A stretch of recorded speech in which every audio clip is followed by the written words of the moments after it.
Habsland. I am Jordan and he is Brian. We are here coming to you after the Habs take the series lead in Tampa Bay, winning 4-3 in overtime. Game 1, Brian, is over. If anyone listened to us in our preview of the series, there's a couple things. Look, you and I, Brian, we spoke for an hour and a half. We were bound to get something right. And it just so happens that we'll start off with the one thing you said that was absolutely right was, oh, by the way, the MVP of the regular season 4-game series between the Habs and the Lightning was Juraj Slafkovsky. And that's the star of the show today, Brian, right? We have to start with Slav. Absolutely. He continues his dominant play against the Tampa Bay Lightning with not one, not two, but 3 power play goals. He gets a hat trick on the power play. Unbelievable stuff. The game winner, the goal that gave life to the team after giving up 2 bad ones in the second period, back to back, like within, I don't know exactly how much time, but it felt like a minute went by and 2 goals were in the back of the Habs net behind Dobesh. And then Slav scores the power play goal and we're back in it. And then another one later on in the third. And man, what a player he is. I'm thrilled to have gotten one right. Finally, I don't know how many predictions I've had getting wrong, but if I'm going to get one right, it's that Slav is going to be a god against Tampa Bay in the playoffs. So you got to love that. And all 3 were beautiful shots. Beautiful shots. One-timers, just no doubt about it. I think Vasi got a tiny touch on one of them, and then the other 2 were just back of the net, no doubters. Yeah. Yeah, and we can go right to the game winner, scoring an overtime game-winning goal. Hell of a thing for the first overall pick. Some may have said the worst number 1 overall pick of the last decade. I don't know how many number 1 overall picks have hat tricks in a playoff game, including a game-winning goal in OT, but we'll just leave that there for now. So what I kind of liked, and you and I were just kind of watching the replay of the goal.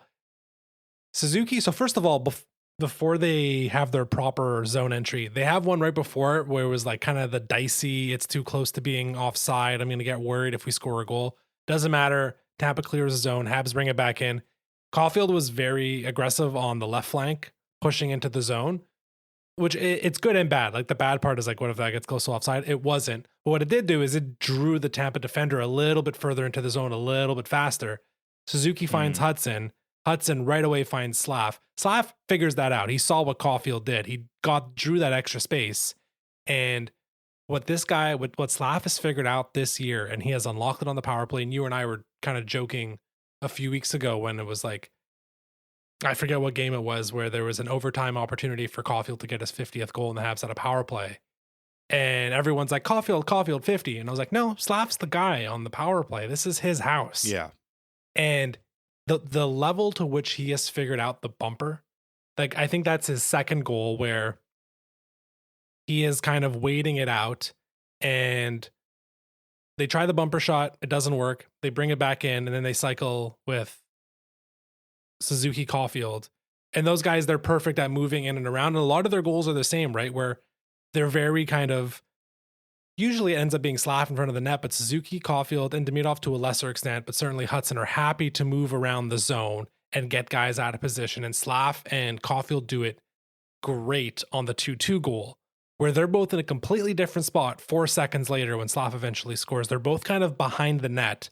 And then before you know it, Caulfield goes one way to the right side of the net, the right side of Vasilevsky opens up to get open from the Suzuki pass. And then Slafkovsky goes to the net front and gets the bumper spot, and he's wide open now. On the game-winning goal, also, he's recognized where Caulfield's gone, wide open, and he's like, look, I'm in a zone.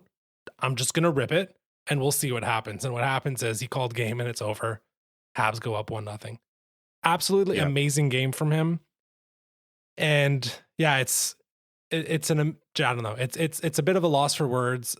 I think I just saw he's the third youngest Montreal Canadian to ever have a hat trick in a playoff game. It's unreal. Wow. Unreal. And it started with him 12 seconds into the game. They take the first shift of the game. Marty puts them out. And right away, Slav makes his presence felt. Gensel comes a little bit too close to Dobesh, gets his stick kind of under his glove after he's already made the save, and Slaf comes in and goes, "Don't touch my goalie," and knocks him back real hard. And all game, Slaf was persistent in the physicality, in the meanness, in making sure that nobody was taking advantage of his smaller players, including the goaltender. And you got to love to see that. And then he gets rewarded 3 times. I want to touch on the second goal, his second goal, the 3-2 goal that you touched on a little bit. Caulfield, as always, just utilizing that fear of his shot to open up passing lanes. Because you're right that he drew the defender first, but then the second thing he did was push out from the corner to get a shot angle. And as soon as he did that, the defender recognizes Caulfield's the guy. I got to go to him. Little did he know that Slafkovsky absolutely buried Caulfield in terms of power play goals this year. And he opens him up, goes right to him, one-timer in the back of the net. So Caulfield's still utilizing that ability of, they're going to be drawn to me because of my shot, and I'm not going to take the shot. I'm going to give it to Slaf, and he's going to bury it. And he did that 3 times tonight. So I don't know, man. I'm also at a bit of a loss for words. This was, I thought, a rather unexciting game to start that turned very exciting as soon as power plays started rolling. And the inability of the first line at 5-on-5 to generate offense had me so worried. And then we see 5 power play goals. So I was right about one prediction. The other prediction we got right. This one's all yours, buddy. You said that the special teams were going to be absolutely crucial in this series, and we saw 5 power play goals. Now, I don't think either one of us could have predicted that 2 players would score 5 power play goals between the 2 of them. Hagel had a couple, and then Slaf had his hat trick. But good prediction there, my friend. Thank you. And for anyone who didn't listen to our preview episode, some of the stats we threw out was, since the Olympics, the Canadiens are first in the NHL in penalties drawn per 60. The Tampa Bay Lightning are second. Since the Olympics, the Tampa Bay Lightning are first in penalties per 60 taken, and the Habs are fifth. 2 teams that are penalized all the time, and 2 teams that draw penalties all the time. And we saw that a bunch. We're going to put a pin in the reffing stuff for a moment. You and I, while at times we will engage with the discourse, I think, look, we won, we can chill out. Yeah, that's the thing, Jordan. If we had lost, this would have been priority numero uno. Of course, that's fine. But what I will say is, the question was, we were looking at the Habs penalty kill post-Olympics was looking really good. Tampa's power play post-Olympics was not looking very good. That didn't end up mattering. Tampa goes 2 for 4 or 2 for 5 on the power play. Habs end up going 3 for 5. It was the main source of offense for both teams. And I mean, we can get into the 5-on-5 stuff as well, because that is... The power plays are like part of the game. Like, they do sometimes bleed into like momentum and how teams are playing. And certainly you saw it with Tampa when they scored the 1-1 goal. It's the Radish goal. Yeah. They started playing better at 5-on-5 right away. You know what I mean? They score, obviously. It's like 28 seconds later. Gooley bumbles a puck. Not even bumbles it. It just goes through his legs. It's bad look for Caden Gooley, but whatever. It is what it is. They certainly played better at that point, but beyond that, I thought the Canadiens were very much in control of the game at 5-on-5. The advanced analytics seem to agree with that. I think Natural Stat Trick had the Habs over 60% expected goal percentage at 5-on-5 today.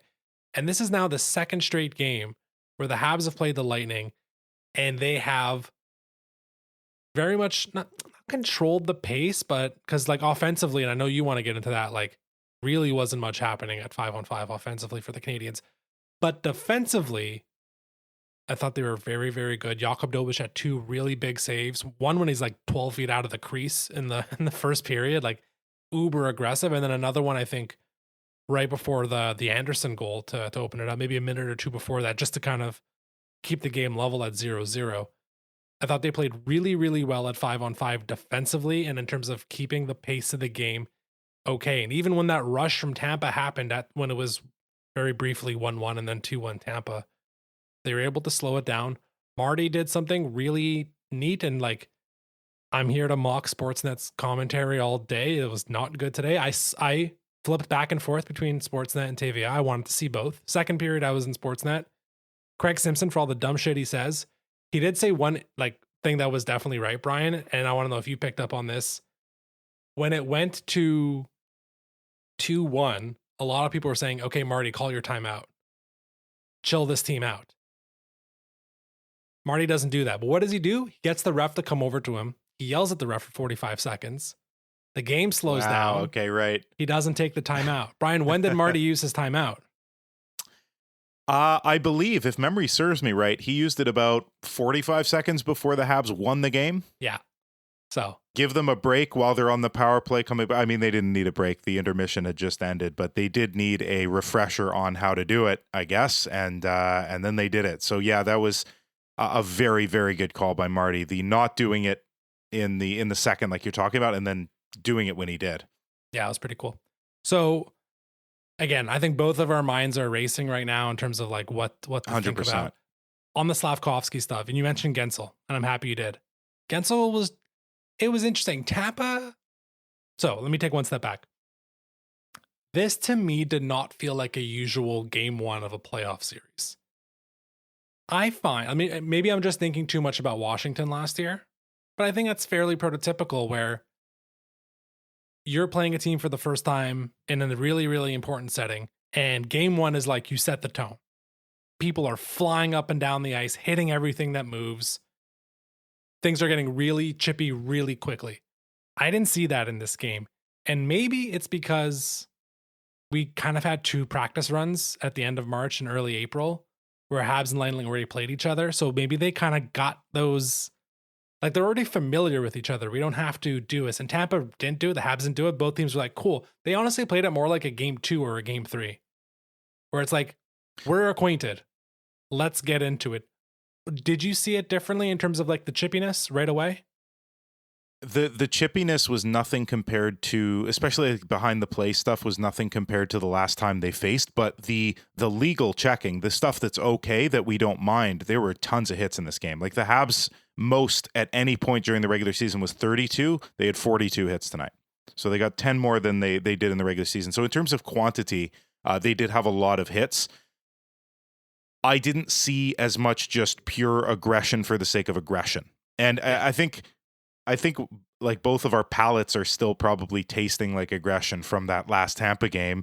And then, we didn't really get a lot of ginger in between bites to cleanse the palate because it just happened. So maybe that taste is too fresh in our mouths to think that this one was really aggressive game, because 42 hits is a lot. And Tampa had 44. They even had more. And like some of the guys that were just instrumental in this, Arbor Jacki was huge. He had 5 big hits. Who else had a lot of hits? Josh Anderson was instrumental in that, and he had some giant hits, including one that he ended up getting the penalty for. It was where he and Jake Evans decided to sandwich Dastu's head in between the two of them.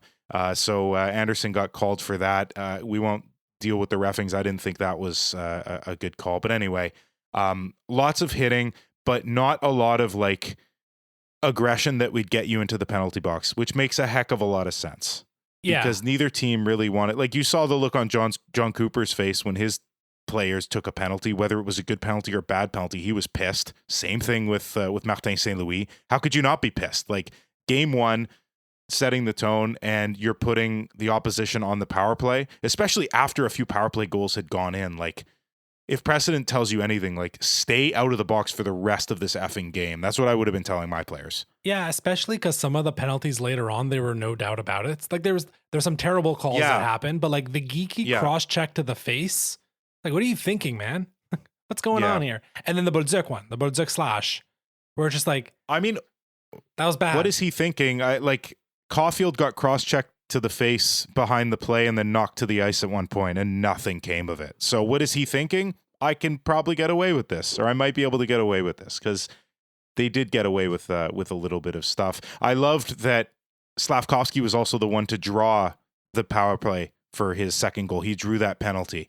So to bring it back to him, like it's yes, there were some dumb penalties taken. Yes, there was other stuff, but it was a lot of our players, Slav especially, forcing penalties on the opposition because of his forcefulness. Like, I'm going to force you to take a penalty because of how well I'm playing and how dangerous this line is, despite the fact that they really didn't generate much. So that's the other thing that I wanted to address of what you said before of like, sure, they were really good at 5-on-5 defensively, but They had 5 shots up until like a minute left in the second period, like right before the 2-2 goal went in. They had 5 shots, and thank goodness for that power play, because I think they took 4 shots in that power play, including the Slafkovsky beauty, and that really brought the energy back. And then they went to intermission being like, okay, it's 2-2, we can do this. We finally got some shots on net. And then the third period was much better. 9 shots in the third compared to Tampa's 7. That was the only period that they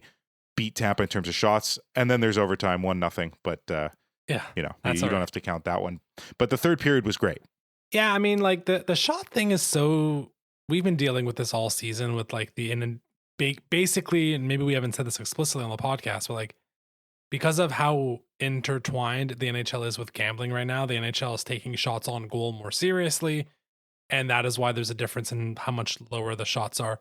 Shot attempts wise, when it was 5 shots with 35 minutes into the game, shot attempts in 5-on-5 are set 19-17 for Tampa.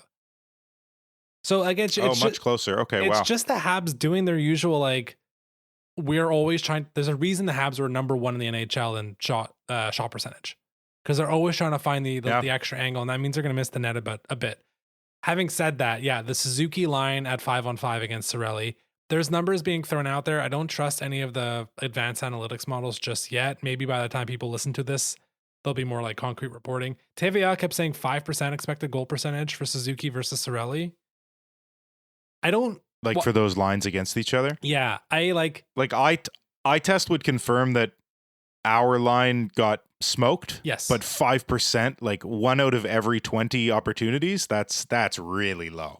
Yeah, exactly. Like it's certainly like eye test is like those guys did not have it. They could barely get into the zone. When they did get into the zone, the Tampa defense were on them immediately, and they cycled it out, and they just had no sustained zone time. That line, and that's despite Suzuki just bitch slapping Cirelli in the faceoff dot. Yes, like owning him all night. Yep. And despite getting possession after almost every single draw, they couldn't generate, and it was Tampa possession after that. Yeah, does that worry you for the rest of the series, by the way? Because they got away with it tonight. I'm okay with it. Like everything's going to change, and this is something the Canadiens struggled with versus Washington towards the end of the series, was any type of offense at 5-on-5. So they'll need to figure it out. I will say, I just want to close the loop on Suzuki in the faceoffs. He won 3 faceoffs in the power play that led to the 3-2 Slav goal. And like he was just on one. He was 15-6, 71% in this game. Absolutely diabolical. Wow. Like, you contribute where you can. He picked up 2 assists, won 15 faceoffs. Nick did a hell of a job today. What I did like at 5-on-5 was the other line. We're not going to talk about the Kapanen line because it was very, very bad. The other 2 lines, though, I thought were quite decent. I thought the Texier, Demidov, Newhook, although Texier was getting cycled out every now and then, specifically for faceoffs, they would bring in usually Jake Evans, sometimes Phil Deneau. But I thought like Newhook and Demidov had it. Demidov had some dangles in the third period. Like it was revving up, and they were doing well. And if that's the matchup with the second line and you're coming out maybe a little bit ahead, I'm very happy with that. And I thought Deneau, Evans, Anderson was terrific. Anderson obviously has the first goal. Good. You mentioned him at the beginning. Like, Anderson was super physical. Like, he is a playoff dude. He was there from the moment the game started, hitting everything that moves. It's a BS charging call, but whatever. So I like 2, like, weirdly, so it's the Deneau line and I'll call it the Demidov line. To me, worked today. Suzuki line, I'm not worried about it, and I'm sure once it shifts to Montreal, they'll get more favorable matchups.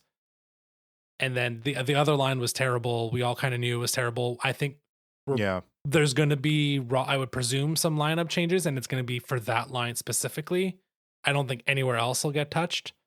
But Veleno and or Gallagher coming in for Bolduc and or Doc is like that. I guess, how about this, Brian? I would do an over-under, but I've learned in the past doing over-unders with you, if it's a very low number, it's not worth it. How many changes are the Habs going to make? 1, 2, or 0? 2. So both Veleno, Gallagher. If you're talking strictly forwards, I might be thinking 1. If you're including the defense, I think Reinbacher draws in at 1 point. And like, are you referring to game 2 specifically? Or yeah.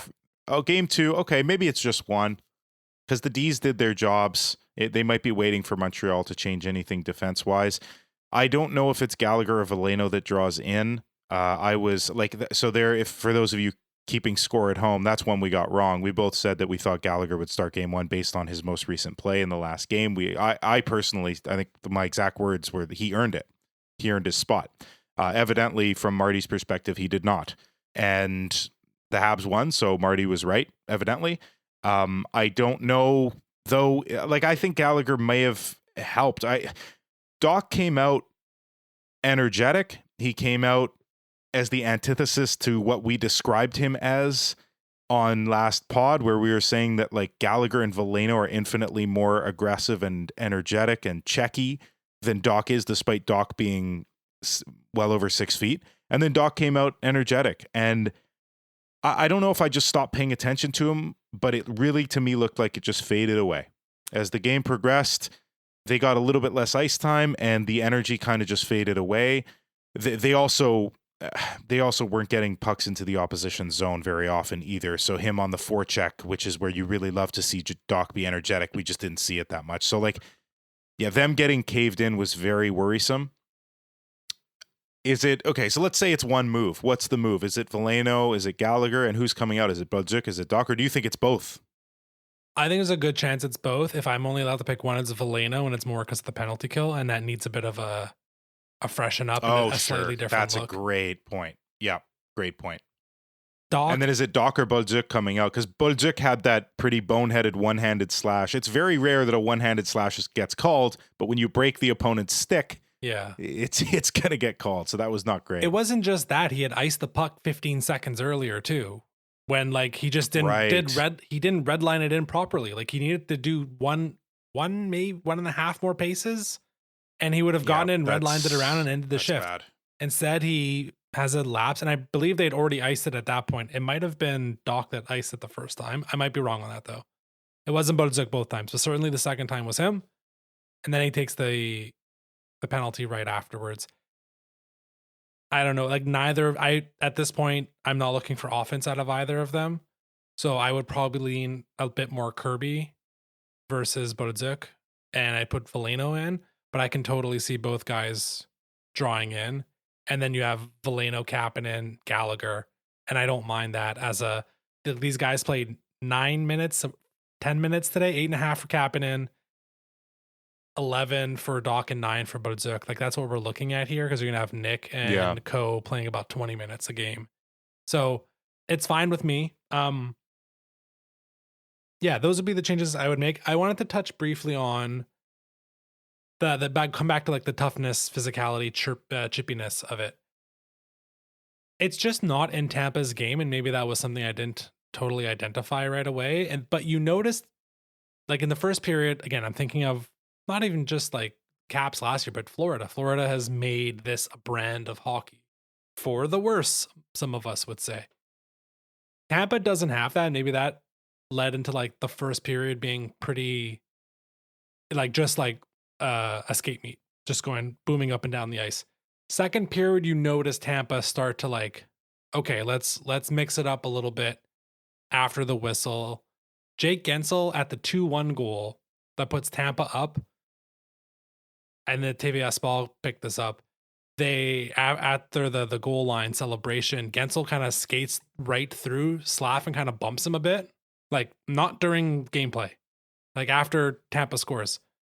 Yeah. I noticed that a couple times. And then the other one, so anyways, like this was happening here or there. The funny one, and you mentioned him just a little bit earlier, about 5 minutes into the third period, I think, Nikita Kucherov makes a run into the Habs defensive zone, so Tampa towards Dobish. It's an offside play, so play gets called dead. Arbor Jackeyes the defenseman there on the left side. He gives Kucherov a perfectly fine hit. Nothing wrong with it. Right as the whistle's going. Kucherov, without even looking, gives a little, it's on a cross check, just a little bump. And then he looks up and he sees who it is. He just skates away. He just backed up. Everyone in that scrum, not even real scrum, grabs a guy, except who doesn't get grabbed? 72. Arbor Jack guy, take a round, man. Like he played him too. I don't know. I can't find it right now. 10, 11, 12 minutes. Not much ice time for Arbor.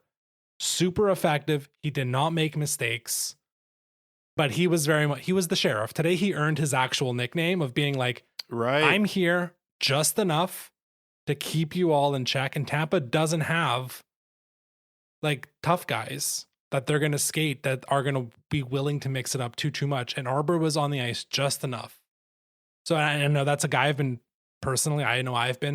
pretty tough on this year, but like credit where credit is due.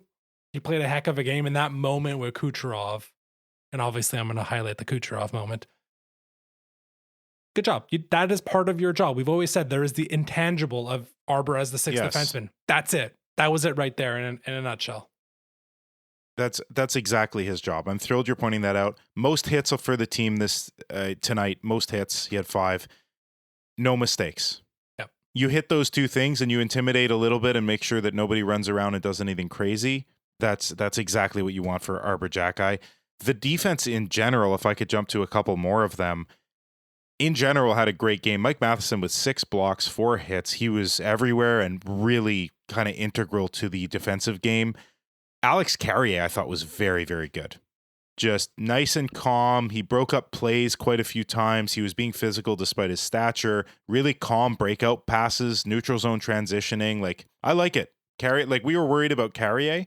That was the one where we were like, the penalty kill wasn't good. And it was funny. I thought of it too when the blast from Radish went in, which great shot from Radish, to be fair. Like, that one-timer was belted and Dobes just got a touch of it with the blocker and not enough. Low blocker shot, unsavable. I think it was like 94 miles an hour, something crazy, like really a beastly shot. And it's Carrier going down to block the shot and he's nowhere near it. He was like a foot away. And I just thought it was kind of funny because we touched on his ineffectiveness as compared to Dobson on the first penalty killing unit. But anyway, other than that, I thought Carrier was really excellent. He was asked to do much more than he had been in the regular season, almost 19 minutes. I thought he was great. Matheson, like I said, was great. Lane Hudson, 29 minutes tonight. Dude. Yeah. So, dude, the Warriors. The defense, to shout them out, yeah, Hudson, 29 minutes. I think like 7 minutes on the power play, but picked up. Yeah, fair. Picked up an assist there right at the end for the game-winning goal. Second on the team in even strength time, Caden Gooley. Very sneaky. Like, weird thing, he didn't play much in the second period. You were saying maybe, I think right before we started, like maybe it's because of the brain fart on the 2-1 goal. That one sucked. That one bugged me so much because Hudson had just finished, I think it was Gensel. He just finished making an amazing board battle with Gensel, a bigger dude than him, as 99% of the NHL is bigger than Hudson. Yeah. He comes up with the puck. He didn't give it to Gooley in the nicest way. It went off of the net, but I just thought that was such a bummer. Like, he just made a beautiful play to get the puck back and then immediately give away. Sorry, continue on Gooley after I just kind of pooped on him. No, it's okay. It's like a bad play. Like, that's certainly on him. Yeah, it's not an accident. Good. It was just a bad play. Came back in the third period, thought he was absolutely excellent. Mike Matheson, 7 minutes on the penalty kill today.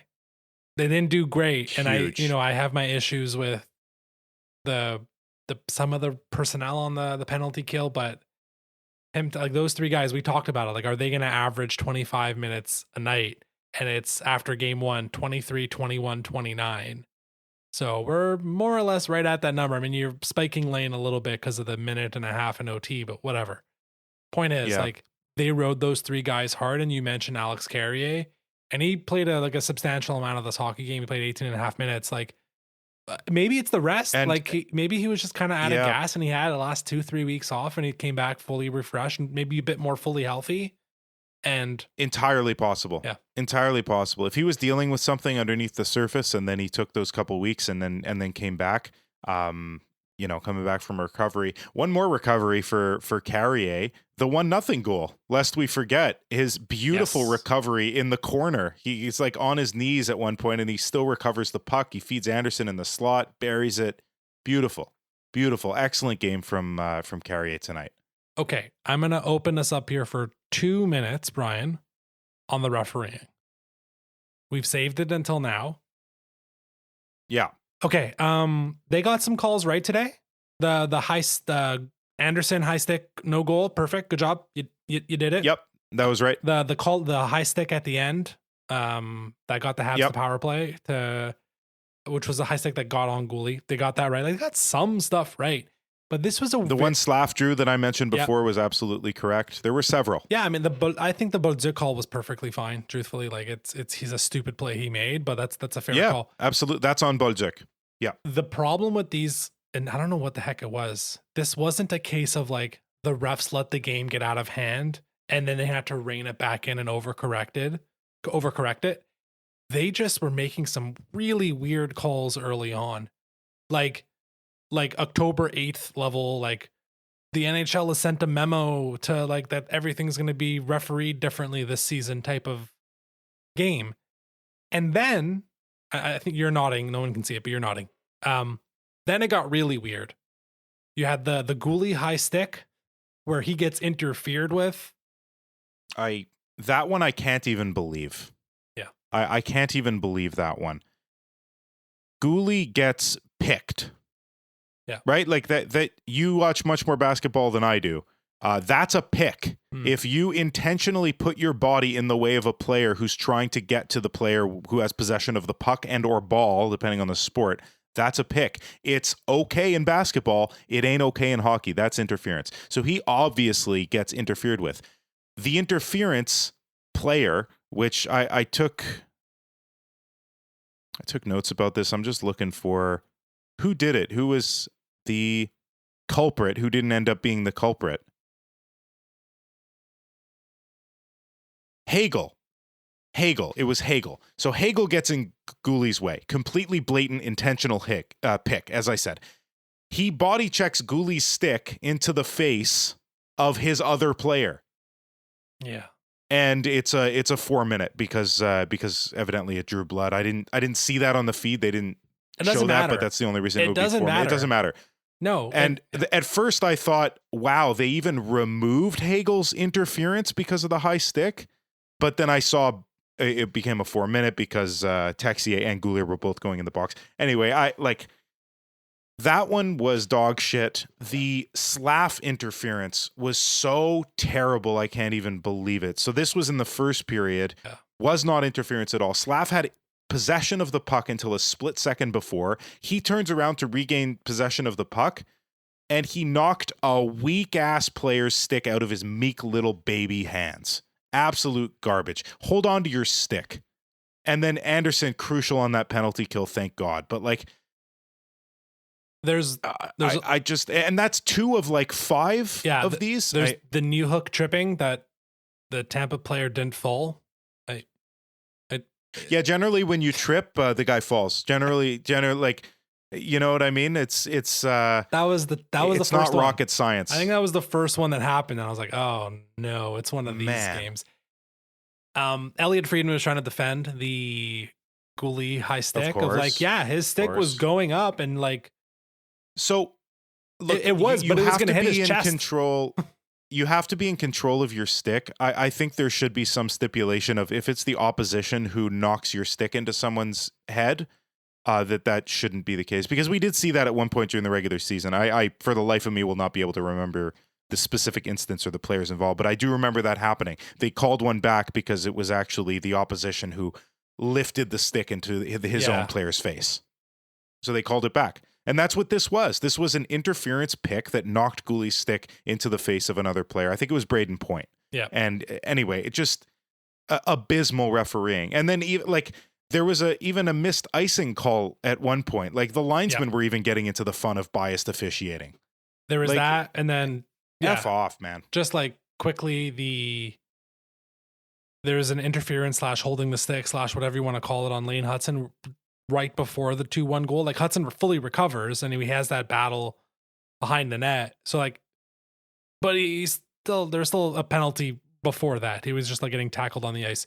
And then there's the Anderson charging, which like, okay, he like skates towards him. He never lifts an elbow. He never hits the head. He never leaves his feet. He doesn't raise his feet. No. And like look, he's scared, so he turns and look who's there, Jake Evans, who was already on him. Like you have the puck too. So like that was a rough one. And I mean, I hope things are different in game 2, but it was frustrating. But that's it. That's the officiating. Whatever. Who cares? The Habs won. Jakub Dobeš was good enough against Vasilevsky. We said it in the preview. Like, hey, if these guys are even, this isn't like a Carey Price situation where Dobeš has to like clobber Vasilevsky. They were neck and neck. They were both perfectly good to average goalies today. I mean, actually, they're both pretty good considering how many power play goals there were. So yeah, that's fine. Yeah. Brian, anything else before we wrap it up? Anything that we missed? Anyone we didn't give a shout out to? We've talked about Josh Anderson, huge game, Slaf, the hero.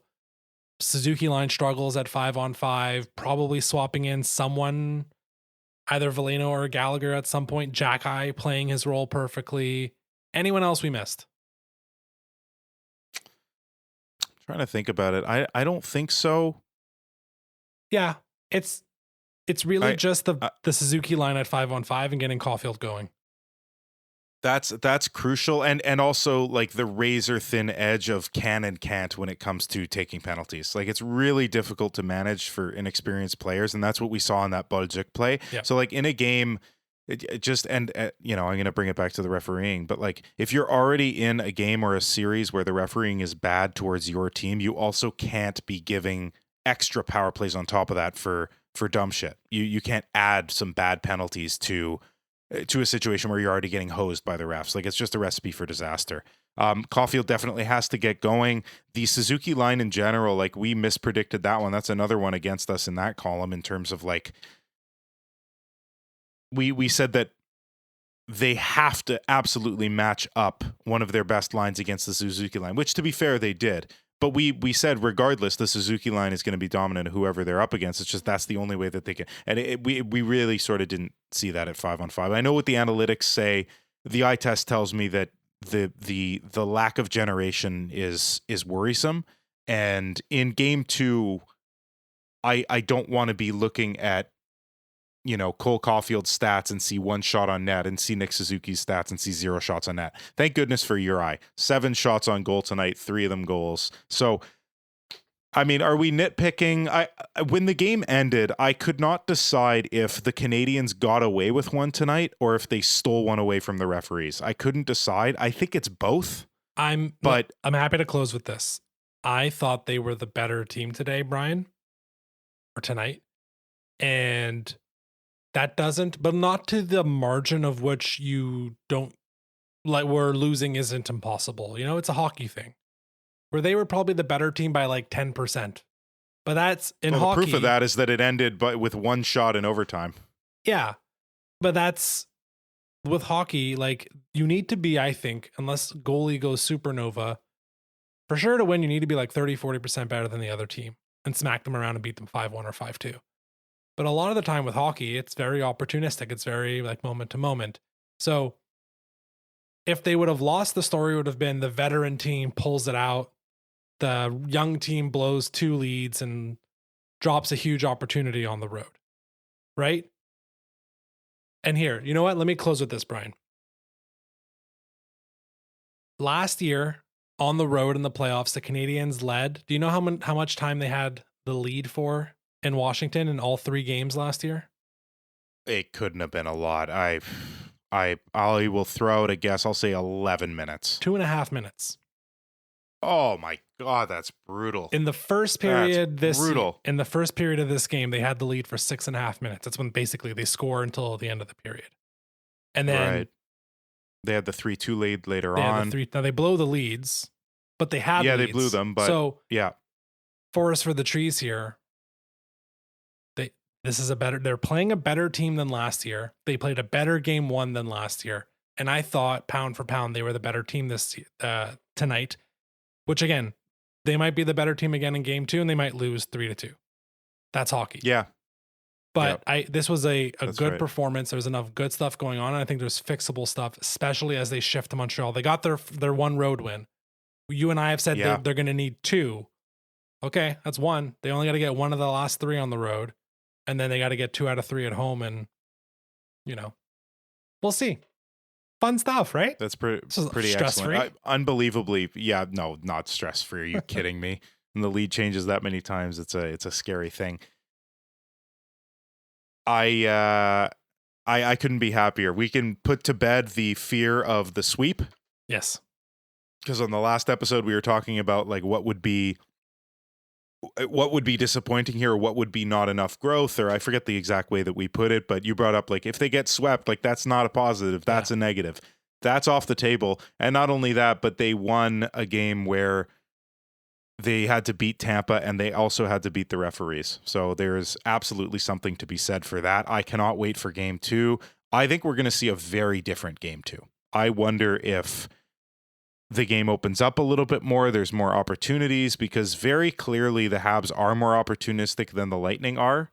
And so I wonder if at some point Cooper goes, man, I like this opportunistic style that we play, the Habs are just flat out better at, and we got to open things up a little bit. And then the counterattack game comes in, and that's a completely different looking game. And that could be really fun. Yeah. Just to close, I think Cooper was okay with the type of game. I think Cooper and St. Louis are kind of agree on the type of game they want their team to play. And I think it is very similar. Tampa would like to control the puck a little bit more at 5-on-5. Right. But I think in terms of the flow, both coaches are probably like, yeah, that was fine. They're going to look for different things. And I'm sure Cooper was happy with the Cirelli performance versus Suzuki. And it's going to be fix your penalty kill and get Kucherov going at 5-on-5, because we know that's coming. Anyways, it doesn't matter for now. Habs up 1-0. We, at a minimum, got our split in Tampa, but we're going to get greedy. Like Kawhi said in 2019, we want both. So we'll see you all Tuesday night after the game. You can follow us on social media at HabsLandPod if you like what you hear. Follow us on Spotify, leave us a 5-star review. And until the end of game 2, go Habs.